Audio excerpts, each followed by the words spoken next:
La respiration Bhastrika, la respiration du cri.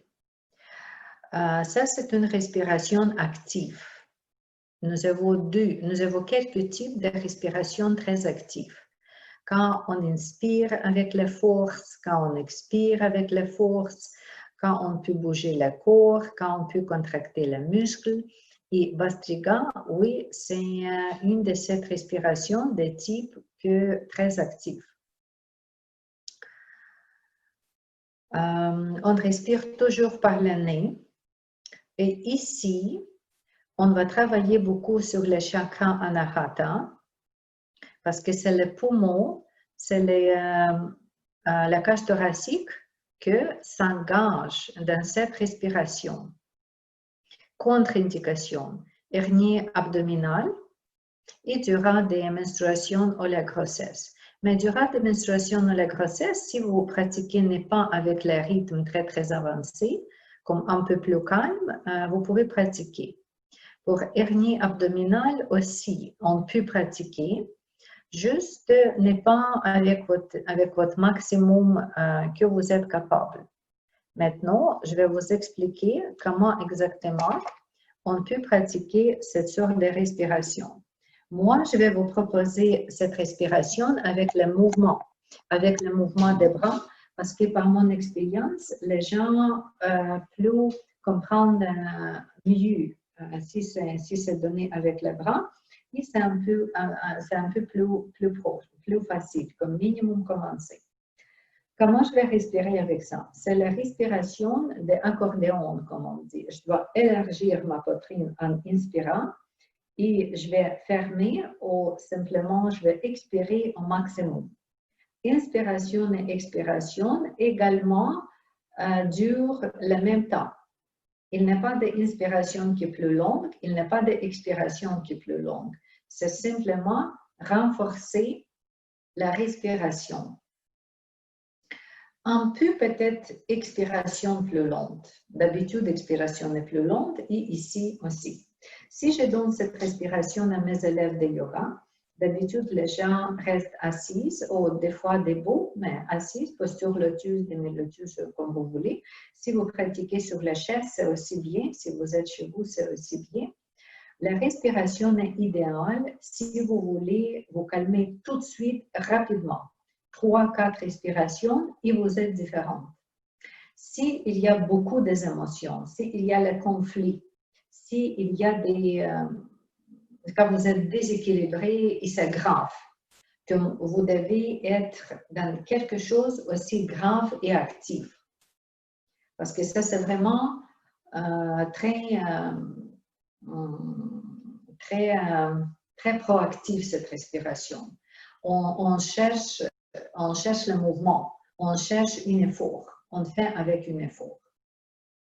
Ça dégage les émotions dans la poitrine, ça libère l'abdomen, ça fonctionne aussi pour, ça libère le diaphragme, ça aussi fonctionne pour les abdomens, mais c'est un peu moins abdomen que Kapalbhati, parce que c'est plus ici sur le poumon, sur les épaules. Quand on fait ensemble, vous allez noter un effet. Quand je propose avec mes bras, je vais demander comme ça. En soulevant les bras, je vais inspirer. Quand j'inspire, je soulève mes bras. Et quand j'expire, je vais bouger rapidement mes bras vers la position normale. Avec ça, encore, je vais chercher plus de l'air en inspirant et en expirant, je vais contracter légèrement ici le diaphragme.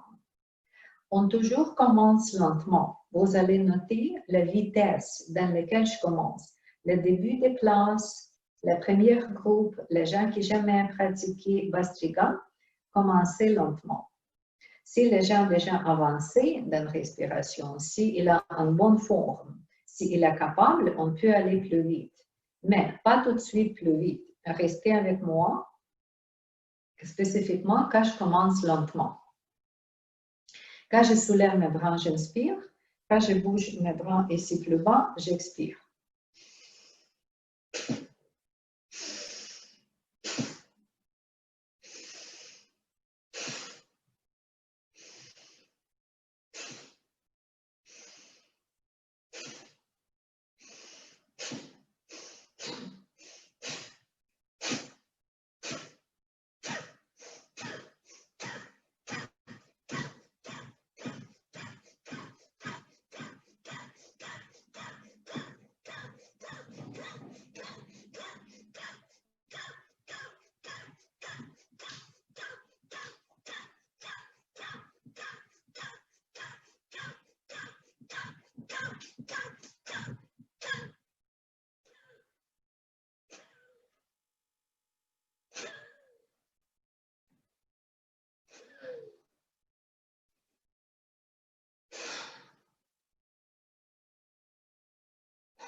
Aussi les séquences dans lesquelles je vous démontrer.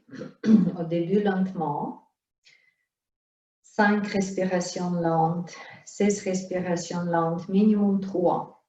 Et après ça, on peut augmenter les vitesses. Si encore c'est approprié.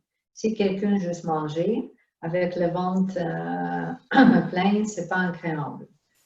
Et idéalement, quand il n'y a pas de nourriture.